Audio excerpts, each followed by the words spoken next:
Hi, welcome back. This is Tactical for a conclusion video on Catapult.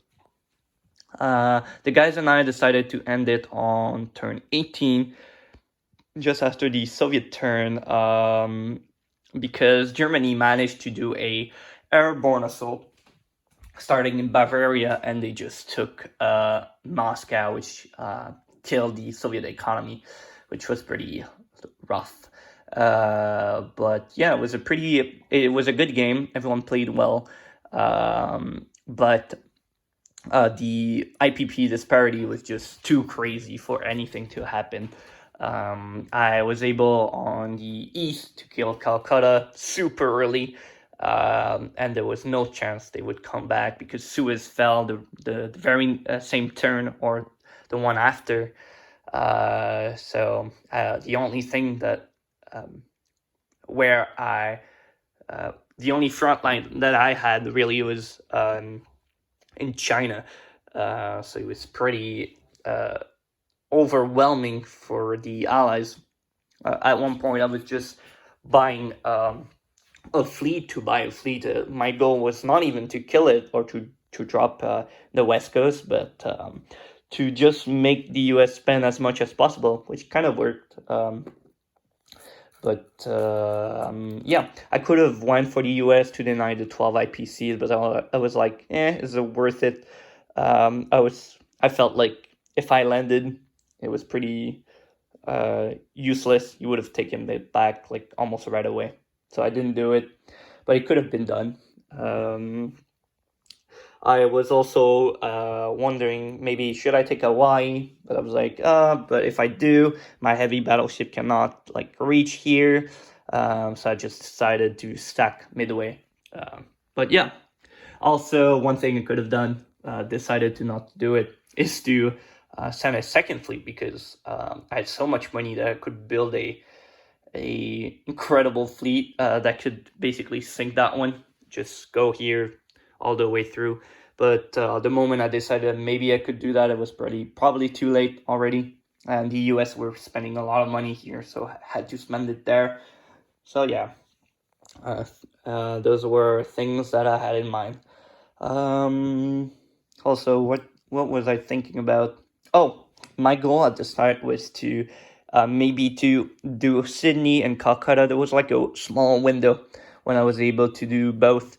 If I place my fleet here, do a Tora Tora with on Calcutta or maybe Sydney, and the rest of my ships that were around Kwangtung and the Caroline Islands were able to reach both, which was pretty insane. I was pretty happy about that when I saw that.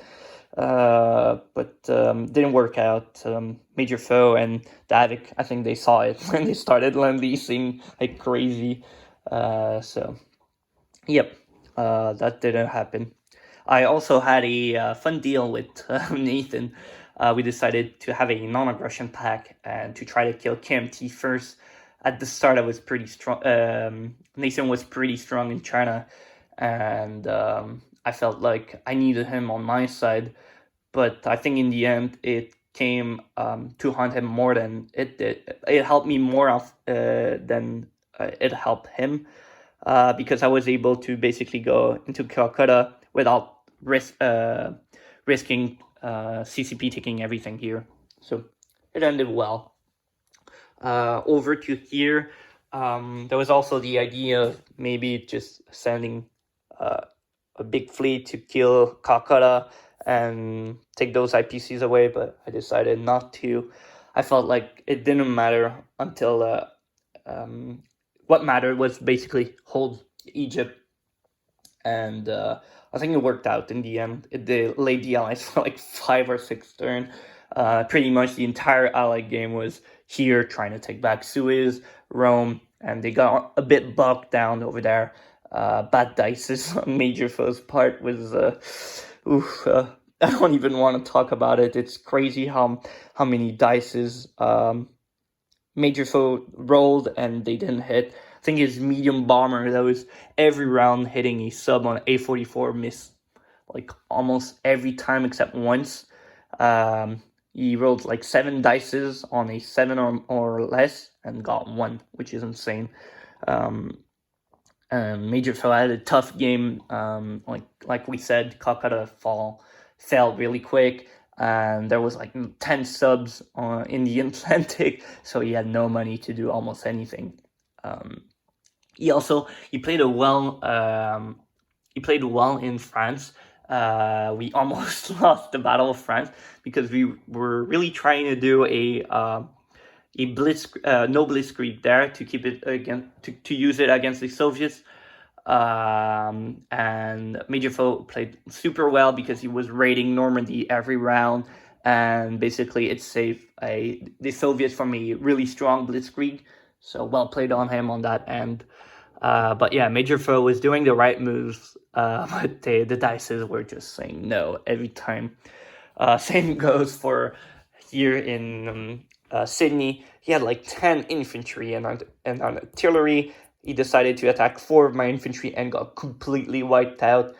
His dices were not hitting, and I was hitting like 4 every time. So it's pretty crazy. Really unlucky on his end. But yeah. So yeah, the game was pretty much decided over Suez. US decided to attack Rome at one point when they had like a 40 or 33% chance of taking it. I think it was a good risk because if they took it, we would have been in a bad position, but we managed to hold it. So it basically delayed the Lower Egypt attack, and by when they were ready, our defense was too strong. I think every turn I was sending 2 infantry there. It was pretty crazy, but yeah. Over to Flition, he did his Egypt attack, and it was pretty great. He managed to basically save the game for me because as soon as that was falling, Calcutta was in danger, Malaya was in danger.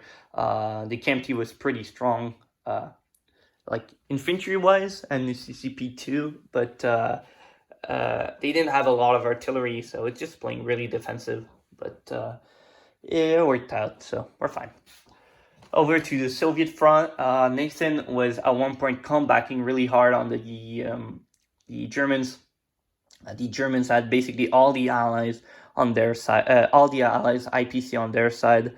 So it was pretty scary for them, and they were backing off of the Soviet Union, and then they did some crazy airborne assault in the Caucasus, and it basically saved their game in the east.